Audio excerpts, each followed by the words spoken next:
Ukrainian Su-27 fighter aircraft has destroyed a Russian command post where the adversaries' assault groups were stationed in Ukraine's northeastern Kharkiv region, Telegram channels reported on Friday. The strike was delivered with the help of US-made GBU-62 precision-guided munitions. The video posted on Telegram app shows the moment of the strike and the aftermath of the attack.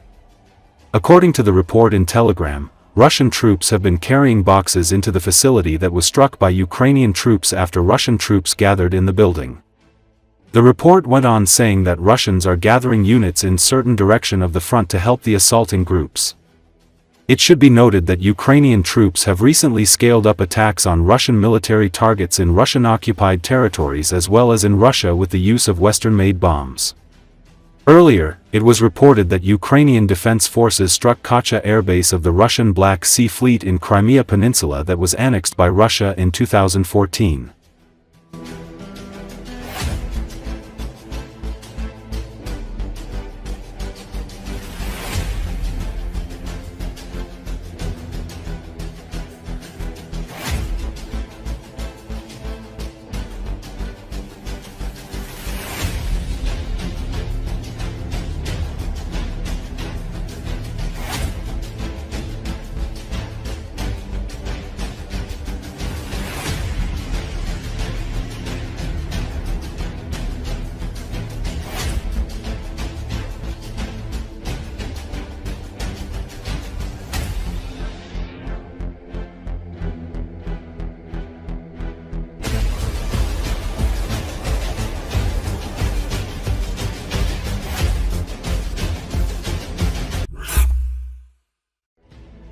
Drone operators of the Cilus Vobodi battalion of the Rubesh Brigade under the Ukrainian armed forces have prevented another attack by the occupying Russian army soldiers who were trying to advance with armored combat vehicles.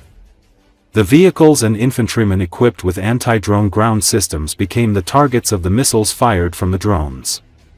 Although some of the infantry tried to advance at night, they were detected by night vision devices and destroyed by the missiles fired from the drones. As a result, 24 servicemen, 1 infantry fighting vehicle and 1 motorcycle were destroyed by drone strikes, and the Russian attack was unsuccessful.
There appears to be no agreement in the Kremlin on the war against Ukraine or the peace agreement. There is a bitter struggle between two opposing factions. Russian political strategist Abbas Galyamov, who previously worked as a speechwriter for the Russian dictator, wrote about this.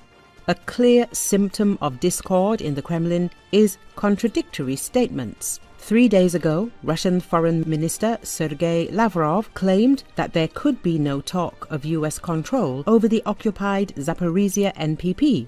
And on April the 30th, the head of Rosatom declared his readiness to discuss such an option. Clear evidence that there are disagreements at the top, and Putin cannot make up his mind. Here we must keep in mind that Lavrov is a member of the hawkish camp, and Kirienko, who informally oversees Rosatom, is a representative of the technocrats camp. The former as supporters of escalation, the latter of rapprochement and concessions. Galyamov explained. Russia has been calling the transfer of the Zaporizhia NPP to the US science fiction for weeks. But when Donald Trump raised his voice, the Kremlin quickly changed its position. Now, Rosatom has officially declared its readiness to discuss the American presence at the captured plant. Fear of Washington once again proved stronger than all of Moscow's red lines. If on Saturday the head of Rosatom, Alexei Likachev, with pompous confidence called the transfer of Zaporizhia NPP to American management non-essential science fiction, today he told the Interfax agency that Russia, it turns out, is ready to discuss the American presence at the station as part of the negotiations on Ukraine. A Russian epiphany has happened right before our eyes. Just recently, Likachev insisted that the Zaporizhia NPP is our facility on our territory and Russian citizens work there. However, after the Vatican meeting between Trump and Zelensky, in which the latter, according to Axios, harshly demanded that Trump put pressure on Putin, Moscow's rhetoric has sharply dimmed. It was Donald Trump who first proposed including the transfer of the Zaporizhia NPP to the US as a condition for a future peace deal, the Financial Times reported. According to the publication, this requirement is linked to a broader deal between the US and Ukraine on natural resources, which Kiev is ready to sign today. Ukrainian Prime Minister Denis Shmyhal and the Bloomberg and RBC Ukraine agencies confirm that all key details have already been agreed upon, and Economy Minister Yulia Sviridenko is on her way to Washington. The Ukrainian side, in its text of proposals, directly demands the return of control over the Zaporizhia NPP, Kakhovka, HPP, Kinburn-Spit, as well as guarantees for navigation on the Dnieper. And this time Kiev has not only moral, but also technological, political and economic superiority.